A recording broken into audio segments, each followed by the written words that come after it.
નમસ્કાર. Doctor Meena Trivedi, Ayurveda consultant, Porbandar. આપણે પહેલાં અભ્યંગના ગુણ જોયા. અભ્યંગ એટલે શરીરે તેલ માલિશ કરવી. હવે અભ્યંગ પછી શું કરવું એ દિનચર્યા શું કહે છે? તો અભ્યંગ પછી કસરત કરવાની. આજના યુગમાં ઠેક ઠેકાણે ગલીએ ગલીએ જુઓ તો જીમ આવેલા છે અને બધા એમાં કસરત કરવા જાય છે અને જગ્યાએ જગ્યાએ કસરતના ક્લાસીસ પણ ચાલે છે.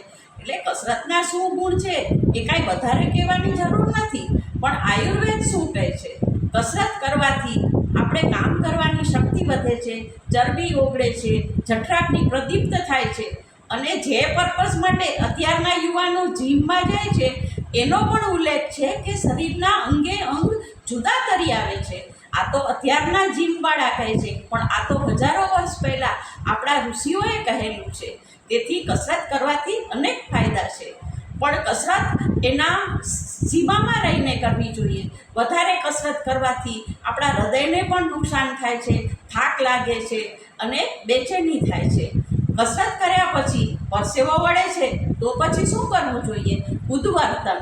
ઉદ્વર્તન એટલે શું? તુરા દ્રવ્યો હોય, ઘઉંનો લોટ હોય, ચણાનો લોટ હોય, એ બધાને નીચેથી ઉપરના ભાગમાં ચોળવું, એને ઉદ્વર્તન કહેવામાં આવે છે. ઉદ્વર્તનથી પણ ચરબી ઓગળે છે અને ચામડી એકદમ સ્વચ્છ બને છે. તો આ પણ એક પ્રયોગ બધાએ કરવા જેવો છે.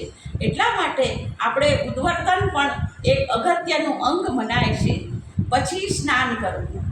ઉદ્વર્તન થઈ ગયું પછી સ્નાન કરવું.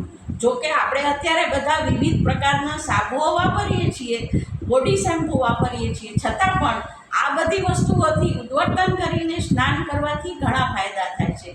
સ્નાન કરવાથી શરીર સ્વચ્છ તો બને જ છે, પણ મનને અને શરીરને બંનેને તાજગી આવે છે.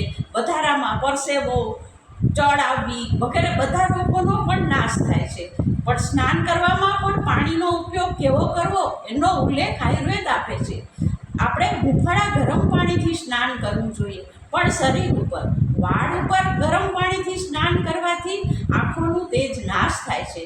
તો સ્નાનમાં પણ આપણે અનેક વસ્તુઓનું ધ્યાન રાખવાનું હોય છે.